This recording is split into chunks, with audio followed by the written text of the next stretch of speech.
Hello, I'm Sarah Montross, Senior Curator of deCordova Sculpture Park and Museum. For our third and final installation of our Collage Tour series, I'll be focusing on the artist Peter Hutchinson and how he has approached photographic collage over the arc of his 6-decade career. The exhibition, Peter Hutchinson, Landscapes of My Life, is a select survey of Hutchinson's photography on view in deCordova's Foster Galleries.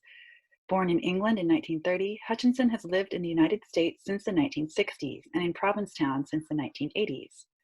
A prominent yet under-recognized figure in the land art movement, Hutchinson explores the construction of nature and language through his photographs, collages, and films.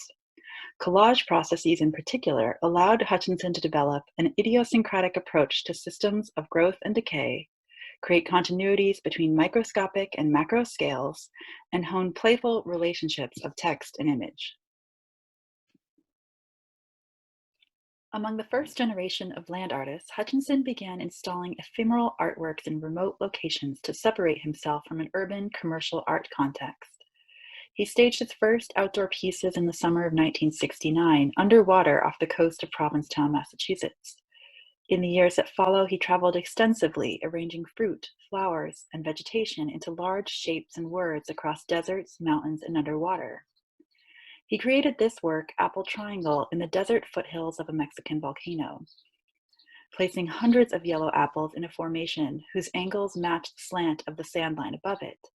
Here, nature and art are inseparable, yet collapsed into one composition through his camera's lens.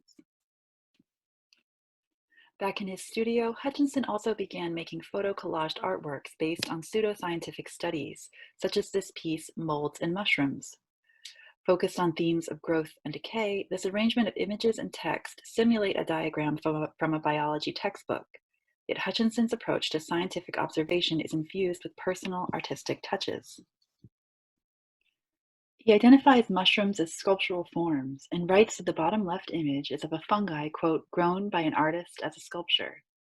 In these works, Hutchinson does not make a mark on the landscape, but sets the stage to let nature happen.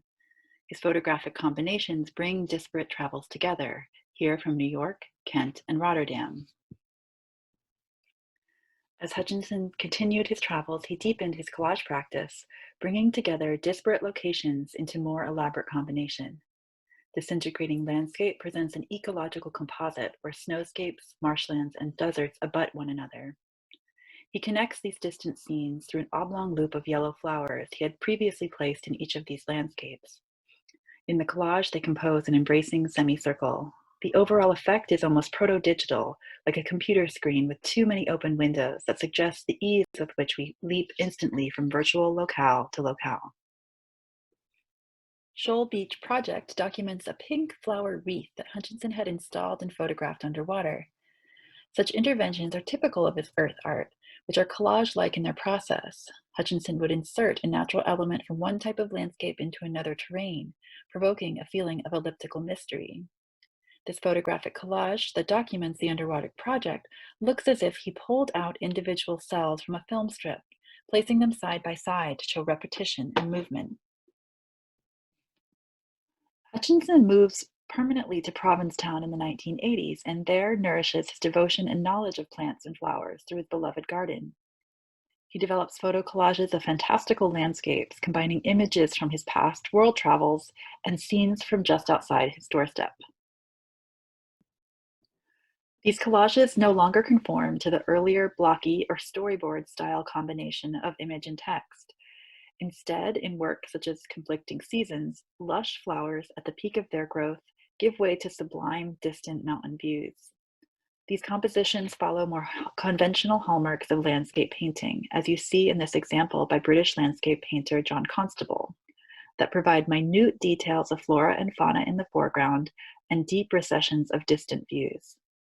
The combination of near and far, micro and macro views of nature suggest continuity, but the tiniest of elements, dewdrops and bits of pollen, are networked to the encompassing world around us.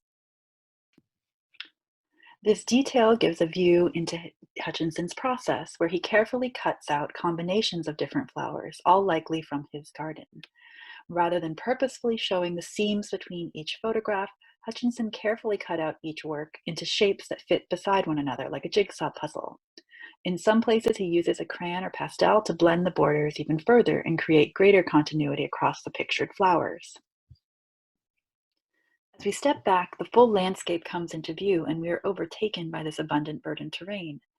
While some artists use collage to make a political statement by abutting disjunctive realities, Hutchinson's collages allow us to drift into and explore these subjective views. They achieve what he calls a romantic attitude, and also suggest that nature is both what we observe outdoors and what we scramble together into rich composite form in our minds.